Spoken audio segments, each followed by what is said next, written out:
નમસ્કાર. આમ તો ખેતી કરતા તમામ કિસાનોનો વિષય છે આ, પરંતુ હવે આ તમામ વસ્તુ આપણને સાધુ સંતો શીખવી રહ્યા છે. કિસાનને એક એક ગાય રાખવી ખૂબ જરૂરી છે. અત્યારે ગાયો રસ્તા ઉપર રખડતી થઈ છે, અને એ ગાયો રસ્તા ઉપર ના રખડવા દેવી હોય ને, તો જે સંતો કહી રહ્યા છે, જે સંતો રસ્તો બતાવી રહ્યા છે, આ રસ્તા ઉપર ચાલવું ખૂબ જરૂરી છે. કારણ કે આ કળિયુગ છે, અને કળિયુગની અંદર સાધુ સંતોના વિચારો થકી, એમની સલાહ થકી આપણે જીવનમાં ઘણું બધું કરી શકીએ છીએ. અહીંયા હું જ્યાં ઊભો છું ત્યાં પહેલા તો હું તમને બતાવીશ સીધું કે આ શું કહેવાય, જીવામૃત ખાતર છે, જે ગાયના છાણ અને મળમૂત્રમાંથી બનતું હોય છે. આપ જોઈ રહ્યા છો, આ લગભગ દરેક કિસાન જોડે ગાય તો હોય જ છે. તો આપણે આવું દરેક ખેડૂત કરી શકે, અને આનાથી કયા કયા ફાયદા થઈ શકે એ આપણે સીધા બાપુ પાસેથી જાણીશું. કે જે રીતે આ આપણે કરવું જોઈએ એની જગ્યાએ સંતો કરી રહ્યા છે. સંતો એટલા માટે કરી રહ્યા છે કે આપણે એમાંથી કંઈક શીખીએ. બરાબર છે.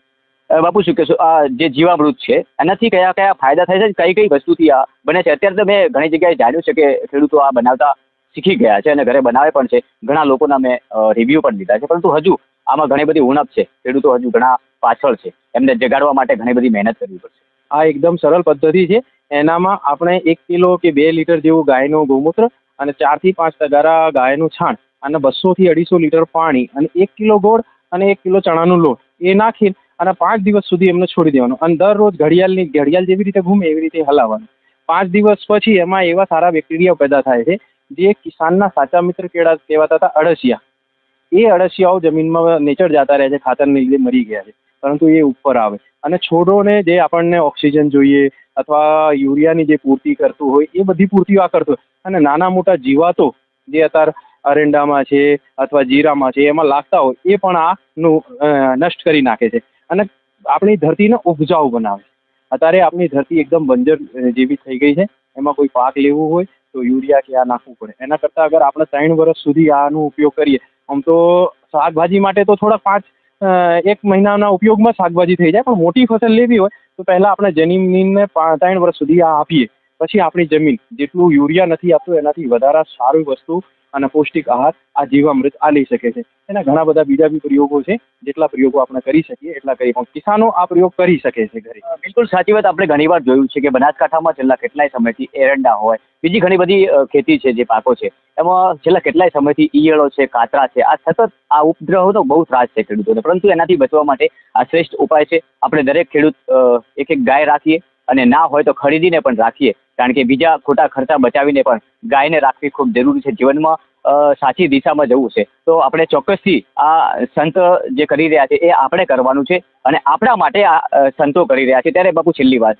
કે તમે પણ સાંભળ્યું છે બનાસકાંઠામાં છેલ્લા કેટલાય સમયથી આ જે ઈયળો છે, આ ઉપદ્રવ વધારે વધી ગયો છે, અને એને ડામવા માટે સૌથી શ્રેષ્ઠ પ્રયાસ હોઈ શકે. હા, હોઈ શકે. આપણે ઉપયોગ કરીએ એનો સ્પ્રે પણ થઈ શકે. એના ગારીને છાણી અને પછી પંપ દ્વારા એનો સ્પ્રે કરીએ ને તો એનું પણ આપણે આ એક ઉપાય છે, અને એનાથી જીવાતો પણ મરી શકે છે. અને બીજા ઉપાયો પણ ઘણા બધા છે જેનાથી આ પીડિત છો. એક સર્વે મુતાબિક અમે સાંભળ્યું છે કે આખા ગુજરાતમાં જેટલું યુરિયા વપરાય છે એ બનાસકાંઠા પહેલા નંબર ઉપર છે. એટલું યુરિયા આપણે વપરાય છે. એક તો આપણી ધરતી ખારવારી છે, બીજો યુરિયા વપરાય એ વધારે બંજર થઈ જશે.